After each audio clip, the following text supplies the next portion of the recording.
सब मित्रों ने जय सोमनाथ। ओम नमः शिवाय। प्रिय मित्रों, તમારો દિવસ શુભ રહે, મંગલમય રહે, શુભકામના। મૃત્યુંજય મહાદેવ ત્રાહિમામ શરણાગતમ જન્મ મૃત્યુ જરા વ્યાધિ પીડિતમ કર્મબંધન।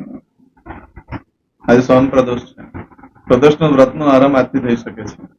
આજે ભગવાન શિવની ઉપાસના આરાધના કરવા માટે એકદમ ઉત્તમ દિવસ છે। આજના દિવસે કરેલા કાર્ય મારે ઘરે કરવાનો યોગ ઉભો થાય એવો પણ છે। એટલે આજે જે પુણ્ય ફળ પ્રાપ્ત થાય તે ફરી પાછું પણ થઈ શકે છે। આજના દિવસે ભગવાન શંકરને દૂધનો અભિષેક કરી શકાય, સાકરના પાણીથી અભિષેક કરી શકાય, શેરડીના રસથી અભિષેક કરી શકાય, ચમેલીના કરણના ફૂલ, આંકડાના ફૂલ ચડાવી ભગવાનની પૂજા કરી શકાય છે। આજે ભગવાનને સફેદ વસ્ત્ર ઓઢાડવાનું પણ બહુ મહત્વ છે। આજે ભગવાન શિવની ઉપાસના આરાધના પ્રદોષ હોવાને કારણે સાંજના સમય કરવામાં આવે તો ઘણું શુભ ફળ પ્રાપ્ત થાય છે। તમારી કુંડલીમાં જે ચંદ્રને લગતા દોષો છે, ચંદ્ર એટલે આપણું મન, જેનાથી આપણે જીવન જીવીએ છીએ, સૌથી વધારે નજીકનો ગ્રહ છે ચંદ્ર। એનાથી જ આપણે વિચાર કરીને વિચારથી જ કાર્યક્ષેત્રમાં આગળ ચાલતા હોય છે। એટલે સારા વિચારો હોવા, જીવનમાં માનસિક સ્ફૂર્તિ રાખવા માટે આજના દિવસે ભગવાન શંકરની ઉપાસના આરાધના કરવી છે। ઉપવાસ થાય તો કરો, ન થાય તો પૂજા પણ કરી શકો છો। આજે ભગવાનનું પૂજન અર્ચન ઘરેથી બ્રાહ્મણને બોલાવીને રુદ્રાભિષેક વગેરે કરી શકો, રુદ્રી પાઠ વગેરે કરાવી શકો છો। આજનો દિવસ ઘણો ઉત્તમ છે। ચોક્કસ કરજો। જેને પણ થાય એ લોકો કરી શકે છે। કશું જ થાય એવું ન હોય, બિલકુલ સમય ન હોય તો ભગવાન શંકરના દર્શન તો કરી આવો। એનાથી પણ તમને શુભ ફળ પ્રાપ્ત થશે। ઘણાને સૂતક થઈ ગયું હોય, ઘણાને અશુભ પ્રસંગ આવી ગયો ઘરમાં, તો શું કરવું? તો અશુભ હોય તો પણ ઉપવાસ તો કરી શકાય, ફલાહાર કરીને કરી શકાય છે। અને બહારથી દૂરથી ભગવાનની ધજાના દર્શન કરી લેવાના, શિખરના દર્શન કરો તો કોઈ પણ દેવતાઓના દર્શન કર્યા બરાબરનું પુણ્ય પ્રાપ્ત થતા છે। માતાજીનું મંદિર હોય અને ધજાના દર્શન કરો છો તો માતાના દર્શનનું ફળ પ્રાપ્ત થાય। શિવજીના મંદિરના દર્શન કરો, શિવલિંગ શિખરના, તો શિવજીના દર્શનનું પુણ્ય ફળ પ્રાપ્ત થતું હોય છે। એટલે કોઈ પણ સમયે કોઈ પણ સ્થિતિથી તમે ભગવાનની પૂજા આરાધના ઉપાસના દર્શન વગેરે કરી શકતા હોય છો। પૂજા પાઠ વગેરે સૂતકમાં ન થઈ શકે, બાકી બીજું ઉપવાસ થઈ શકે અને શિખરના દર્શન થઈ શકે। તો આજે ભગવાન શંકરના મંદિરે ચોક્કસ, એવું નથી કે ભગવાન શિવના મંદિરે જઈને પૂજા કરવી છે। તમારા ઘરમાં પણ ભગવાન શંકરની ઉપાસના આરાધના કરો, ઘરનું વાતાવરણ બદલાશે, ઘરમાં ઘણું શુભ ફળ પ્રાપ્ત થશે। આપણે એના માટે વિડીયો મૂકેલા છે શિવ પૂજાનો, એ જોઈને કરી શકો છો, તો ચોક્કસ કરજો। આજે જોઈશું આજનું શુભ પંચાંગ। આજે તારીખ છે 20/5/2024 ને સોમવાર, વૈશાખ સુદ 12 સાથે છે। આજે સોમ પ્રદોષ છે। આજના દિવસને પરશુરામ દ્વાદશી તરીકે પણ ઓળખવામાં આવે છે અને રૂક્ષ્મણી દ્વાદશી તરીકે પણ ઓળખવામાં આવે છે। આજે જે બાળકનો જન્મ થાય છે એની તિથિ ગણાય છે 12। આ 12 તિથિ આજે બપોરે 3:59 પૂર્ણ થઈ જાય છે અને ત્યાર પછી જે બાળકનો જન્મ થાય એની 13 તિથિ ગણાશે। જ્યારે સંધ્યાકાળના સમયે 13 આવે પછી વધની હોય કે સુધની હોય એને પ્રદોષ ગણાય છે। આજે જે બાળકનો જન્મ થાય છે એનું નક્ષત્ર ગણાય છે ચિત્રા। ચિત્રા નક્ષત્ર આજે મળસ્કે 3:16 શરૂ થાય છે અને 21 તારીખે એટલે કે આવતીકાલે સવારે 5:47 પૂર્ણ થાય। આજે જે બાળકનો જન્મ થાય છે એનો યોગ ગણાય છે સિદ્ધ। સિદ્ધ યોગ આજે બપોરે 12:10 પૂર્ણ થઈ જાય, ત્યાર પછી જે બાળકનો જન્મ થાય એનો વ્યતિપાત યોગ ગણાય છે। જો મિત્રો આ વ્યતિપાત યોગનું પણ એક શુભ ફળ હોય, એ અશુભ ગણવામાં આવે છે વ્યતિપાતને। એમાં જેનો જન્મ હોય તેની ચોક્કસ પૂજા વિધિ કરી લેવી, પરંતુ જયારે કોઈ પૂજા પાઠ કરતા હોય ને વ્યતિપાત યોગ હોય, એમાં શિવજીની ઉપાસના કરતા હોય, દેવીની ઉપાસના કરતા હોય, એમાં વ્યતિપાત યોગ જો આવી જાય તો ઘણું શુભ ફળ પ્રાપ્ત કરાવે છે પૂજાની અંદર। એટલે વ્યતિપાત યોગ આજે બપોરે 12:10 થી શરૂ થાય છે, એટલે સાયંકાળે ભગવાન શંકરની પૂજા કરવાથી જીવનમાંથી ઉત્પાત દૂર થઈ જશે। આજે જે બાળકનો જન્મ થાય છે એનું કરણ ગણાય છે બાલવ। આ બાલવ કરણ આજે બપોરે 3:59 પૂર્ણ થઈ જાય છે અને ત્યાર પછી જે બાળકનો જન્મ થાય એનું પૌલવ કરણ ગણાય છે। આજે જે બાળકનો જન્મ થાય છે એની રાશિ ગણાય છે કન્યા। કન્યા રાશિની અંદર અક્ષર આવે છે પઠણ। કન્યા રાશિનો સ્વામી બુધ ગણાય છે। પરંતુ મિત્રો આ કન્યા રાશિ આજે સાંજે 4:35 પૂર્ણ થઈ જાય છે। આજે રાશિ બદલાય છે, ખાસ ધ્યાન રાખજો। આજે સાંજે 4:35 પછી જે બાળકનો જન્મ થાય એની તુલા રાશિ ગણાશે।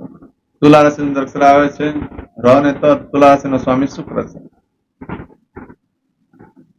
આજે જે બાળકનો જન્મ થાય એના જે કઈ નક્ષત્ર છે, યોગો છે, કરણ છે, એની ચોક્કસ 3 પૂજા વિધિ કરાય તો જીવનમાં સારી સફળતા મેળવી શકે। આજે ચિત્ર નક્ષત્ર છે તો ચિત્ર નક્ષત્ર અંદર તમારો જન્મ થયો હોય તમારી સાથે દરેક ઘટના ડબલ વાર થાય, એટલે વારે ઘડી નુકસાન થઈ શકે છે. એકવાર લોટરી લાગે તો પાછી લાગે, એકવાર ફેલ થાવ તો પાછા ફેલ થાવ, એકવાર અકસ્માત થાય તો પાછું થતું હોય છે. એ લોકોના લગ્ન બહુ મોડા થતા હોય છે. એટલે આ બધી પૂજા વિધિ થઈ ગયો હોય તો જીવનમાં એ તકલીફ ઓછી થઈ જાય છે. આજે જે કોઈ મારા સબસ્ક્રાઇબ મિત્રની વર્ષગાંઠ છે, મેરેજ એનિવર્સરી છે, બધાને મારી ઘણી ઘણી શુભકામના. તમારા જીવનમાં ખૂબ પ્રગતિ ઉન્નતિ થાય ભગવાન શંકરને હું પ્રાર્થના કરું છું. પરંતુ મિત્રો, આજના દિવસે તમે કોઈ પણ કાર્ય કરતા પહેલા આજે સુકન કરી લેજો તો આખું વર્ષ તમારું સુંદર રીતે વ્યતીત થશે. આજે મારા સબસ્ક્રાઇબ મિત્રો પોતે એમના પરિવારમાંથી કોઈ પણ સદસ્ય આજે કોઈ જગ્યા પર એક્ઝામ આપવા જઈ રહ્યા છે, કોઈ નોકરી ધંધા માટે જરૂરી છે, કોઈ નવો વેપાર વ્યવસાય ચાલુ કરવા જરૂરી છે, કોઈ રમત ગમતમાં ભાગ લેવા જરૂરી છે, કોઈ એક્ઝામ આપવા જરૂરી છે, કોઈ ઇન્ટરવ્યુ આપવા જરૂરી છે, કોઈ ધર્મ ક્ષેત્રની જાત્રા માટે જરૂરી છે, યા કોઈ વિદેશ જઈ રહ્યું છે. આજે કોઈનું ઓપરેશન પણ હોઈ શકે, કોઈની ડિલિવરી હોઈ શકે, કોઈની સગાઈ હોઈ શકે. આવા કોઈ પણ કાર્ય કરવા માટે તમે જઈ રહ્યા છો, એમાં ભગવાન શંકર તમારા સહાયરૂપ થાય સોમનાથ દાદાને પ્રાર્થના કરું છું. આજનો સુકન કરી લેજો, સારી સફળતા મેળવી શકશો. આજના દિવસે ઘરેથી નીકળો છો ત્યારે માતાને વંદન કરીને નીકળવું જોઈએ. આજના દિવસે પક્ષીને દાણા નાખવાથી દરિદ્રતા દૂર થાય છે અને લક્ષ્મીજીની પ્રાપ્તિ થાય છે. આજના દિવસે આખા દિવસમાં તમે કોઈ પણ કાર્ય કરવા માંગો છો, તેમાં પણ એક ચોક્કસ શુભ સમય હોય છે, તે આપણે જોઈ લઈએ. તો આજે સવારે 6 થી 7:30 વાગ્યા સુધીનો સમય શુભ રહેશે. આમાં તમે કોઈ પણ કાર્યનો આરંભ કરી શકો છો. તેમજ આજે સવારે 9 થી 10:30 વાગ્યા સુધીનો સમય શુભ રહેશે. એ જ રીતે બપોરે 1:30 થી સાંજે 7:30 વાગ્યા સુધીનો સમય શુભ રહેશે. તેમજ રાત્રે 10:30 થી રાત્રે 12 વાગ્યા સુધીનો સમય શુભ રહેશે. અને આવતીકાલે મળશે 1:30 થી સવારે 6 વાગ્યા સુધીનો સમય શુભ રહેશે. આ સમયગાળા દરમિયાન તમે કોઈ કાર્ય કરો છો તે કાર્યમાં સારી સફળતા મેળવી શકો. પરંતુ મિત્રો, આજના દિવસે તમારી કોઈ પણ વસ્તુ ચોરાઈ ગઈ, ખોવાઈ ગઈ તો 11 દિવસમાં મળે, બાકી મળવાની શક્યતા બિલકુલ ઓછી છે. બને ત્યાં સુધી આજે કોઈ ના ચોરાવવું જોઈએ, ના ખોવાવું જોઈએ. નહીંતર ફરી પાછી ચોરાવાનો ખોવાનો યુગ ઉભો થઈ શકે. આજના દિવસે તમે જે કાર્ય કરો ને એ બીજી વખત કરવાનો યુગ ઉભો થાય છે. એટલે આજે કોઈ ખરીદી કરો તો ફરી પાછો ટૂંક સમયમાં બીજી કોઈ ખરીદી કરવાનો યુગ ઉભો થશે. આજે વેચાણ કરો છો તો વેચાણ કરવાનો યોગ ઉભો થશે. વેપારી ભાઈઓ માટે આજે સરસ દિવસ કહેવાય, ખરીદી કરવા માટે પણ ને વેચાણ કરવા માટે પણ. આજના દિવસે આરંભ કરેલા કાર્યમાં વારે ઘડીએ એક કરવાનો પ્રસંગ આવ્યા જ કરશે.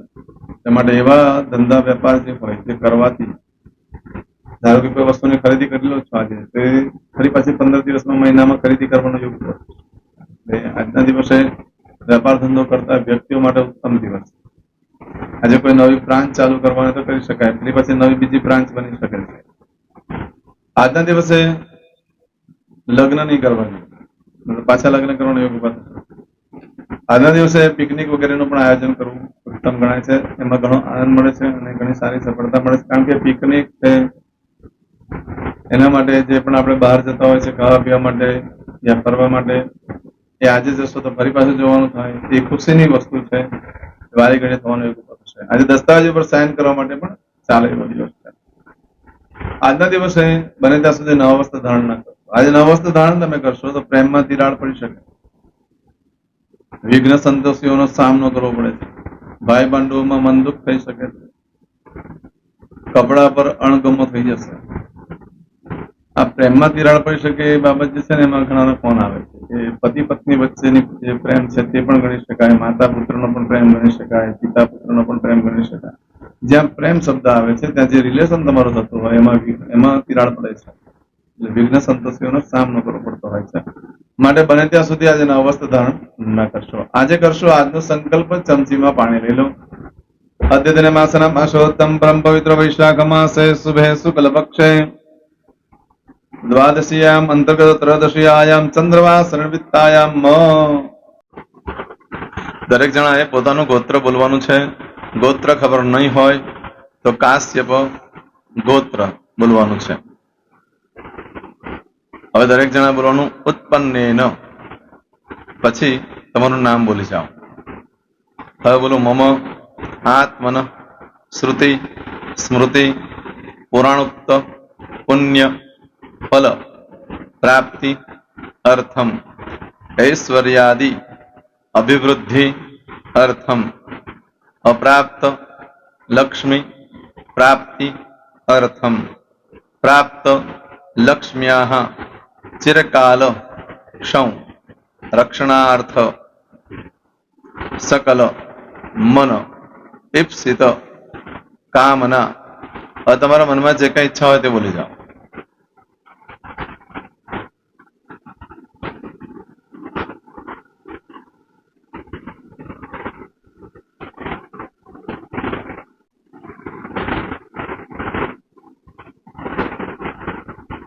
બોલો. અનુસાર્થ સમ સિદ્ધિ અર્થમ લોકે સભાયામ રાજદ્વારે વ્યાપારે વિદ્યા અભ્યાસે સર્વત્ર યશ વિજય લાભાદિ પ્રાપ્તિ અર્થમ ઇહ જન્મની જન્માંતરે વા સકલ દૂરિત ઉપશમનાર્થમ ચતુર્વિધ પુરુષાર્થ સિદ્ધિ અર્થમ ત્રિવિધ તાપ ઉપશમનાર્થમ તથા ચ મમ જન્મ સમયે ઉદિત નક્ષત્ર યોગ કરણ રાશિ તિથિ વાર દેવતા દ્વારા અશુભ ફલ દોષ નિવૃત્તિ અર્થમ શુભ ફલ પ્રાપ્તિ અર્થમ જન્મ સમયે જન્મ કુંડલી મધ્યે દ્વાદશ ભાવ મધ્યે સ્થિત આદિત્યાદિ નવગ્રહ દેવતા દ્વારા યોગ મધ્યે દ્રષ્ટિ મધ્યે મહાદશા અંતરદશા પ્રત્યંતરદશા મધ્યે શુભ ફલ પ્રાપ્તિ અર્થમ અશુભ ફલ દોષ નિવૃત્તિ અર્થમ આદિત્યાદિ નવગ્રહ દેવતા અનુકૂલતા સિદ્ધિ અર્થમ દશ દિગપાલ દેવતા પ્રસન્નાર્થમ ભૂત પ્રેત પિશાચાદિ દ્વારા રચિત દોષ ભય રોગ નિવૃત્તિ અર્થમ તથા ચ મમ. હવે જેના લગ્ન થઈ ગયા છે એ લોકોએ બોલવાનું છે. મમ દાંપત્ય જીવન મધ્યે સુખાકારી પ્રાપ્તિ અર્થમ. હવે જેના લગ્ન નથી થયા એ લોકોએ બોલવાનું મમ જટટી વિવાહ યોગ પ્રાપ્તિ અર્થમ. હવે જે લોકોને સંતાન પ્રાપ્તિની પૂજા આપી છે એ લોકોએ બોલવાનું છે મમ જટટી દીર્ઘ આયુ આરોગ્ય ઐશ્વર્યાદિ સમન્વિત પુત્ર પૌત્રાદિ સંતતિ સુખ પ્રાપ્તિ અર્થમ. હવે જે છોકરાઓ અભ્યાસ કરી રહ્યા છે વિદ્યાર્થી છે એ લોકોને પૂજા આપી છે એ લોકોએ બોલવાનું વિદ્યા અભ્યાસ મધ્યે દેશે વિદેશે સર્વત્ર ઉત્તર ઉત્તર દિવ્ય સફળતા સાનુકૂળતા પૂર્વક પ્રાપ્તિ અર્થમ. જે લોકોને વિદેશ જવાની પૂજા આપી છે એ લોકોએ બોલવાનું છે મમ જટટી વિદેશ ગમન યોગ પ્રાપ્તિ અર્થમ. હવે જે લોકોને આરોગ્ય માટેની પૂજા આપી છે એ લોકોએ બોલવાનું છે મમ આયુ આરોગ્ય ઐશ્વર્યાદિ પ્રાપ્તિ અર્થમ. જે લોકોને બરકત માટેની પૂજા આપેલી છે એ લોકોએ પણ બોલવાનું છે, બધાએ જ બોલવાનું છે મમ ગૃહે શુભલક્ષ્મી મહાલક્ષ્મી પ્રીતિ પ્રાપ્તિ અર્થમ. વ્યાપાર વ્યવસાય મધ્યે દેશે વિદેશે સર્વત્ર ઉત્તરો ઉત્તર પ્રગતિ ઉન્નતિ પ્રાપ્તિ અર્થમ. હવે દરેક જણાએ બોલવાનું મમ ભય રોગ શત્રુ બાધા મારણ તારણ મંત્ર તંત્ર અરિષ્ટ દોષ પીડા નિવૃત્તિ અર્થમ. હવે તમે જે ભગવાનની પૂજા કરી રહ્યા છો એ બોલો, એ લોકો ભગવાનનું નામ બોલો દરેક જણા.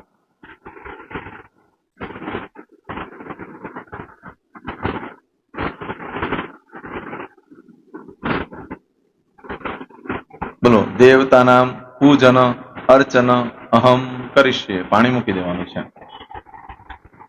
હવે જ્યારે પૂજા પતી જાય એટલે છેલ્લે પાછું ચમચીમાં પાણી લેવાનું અને બોલવાનું છે વિષ્ણવે વિષ્ણવે વિષ્ણવે નમો નમઃ. વિષ્ણુ સ્મરણાત સર્વમ પરિપૂર્ણમસ્તુ. એતાની ગંધ પુષ્પ ધૂપ દીપ નૈવેદ્ય તામ્ર દક્ષિણ વક્ષ સહિત બોલો મમ સકલ મન કામના સિદ્ધિ અર્થમ પૂજન અર્ચન. જે ભગવાનની પૂજા કરી હોય તે દેવનું નામ બોલી દો. બોલો દેવતાના ચરણ કમલે અર્પણમસ્તુ. પાણી મૂકી દો. ફરી પાછું પાણી લેવાનું.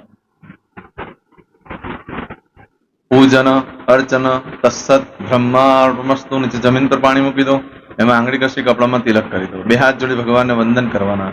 કહેવાનું કે હે પ્રભુ, મારાથી, મારા પૂર્વજોથી, મારા પરિવારજનોથી ગયા જન્મમાં આ જન્મમાં જે કાંઈ પાપ કર્મ થયા છે એ બધા પાપ કર્મથી અમને મુક્ત કરો. અમે તમારા બાળક છીએ. હે પ્રભુ, અમે તમારો ખૂબ આભાર માનીએ. આજે અમારી પાસે તમારી પૂજા કરાવી. આ પૂજામાં જાણતા અજાણતા કંઈક ક્ષતિ થઈ હોય તો અમને બ્રાહ્મણોને ક્ષમા કરજો. નમસ્કારાન સમર્પયામિ. આહ્વાનમ ન જનામિ ન જાન પૂજા મંત્રહેમ ક્રિયાન ભક્તિમ સરસ્વય ધન્ય હો તૃષ્ણાર્ધમ. હવે ઉભા થઈ જવાનું. શ્રીનારાયણ ભગવાનને પાણી ચડાવી દેવાનું. તમારો દિવસ શુભ રહે. તમે અને તમારો પરિવાર સુખી રહે, સંપન્ન રહે, સુરક્ષિત રહે એ ભગવાન સોમનાથ દાદાને પ્રાર્થના. તો મિત્રો, તમે મારા વિડીયોને લાઈક ના આપી હોય તો સૌથી પહેલા લાઈક આપી દો. અને ત્યાર પછી જો તમે મારી આ ચેનલ સબસ્ક્રાઇબ ન કરી હોય તો સૌથી પહેલા સબસ્ક્રાઇબ કરી લો અને બેલ આઇકોન ઓલ પર ક્લિક કરવાનું ભૂલશો નહીં, જેથી કરીને સૌથી પહેલા નવી વિડીયો જે કંઈ મૂકું એ તમને મળે. મિત્રો, કંઈ પણ મૂંઝવણ હોય તો મને આ નંબર પર તમે ફોન કરીને પૂછી શકો છો. મારો મોબાઈલ નંબર છે 9825546459. મિત્રો, કોમેન્ટ્સમાં જય સોમનાથ લખવાનું ભૂલશો નહીં. ફરી પાછા નવા વિડીયો સાથે મળીએ. ત્યાં સુધી સૌને જય સોમનાથ.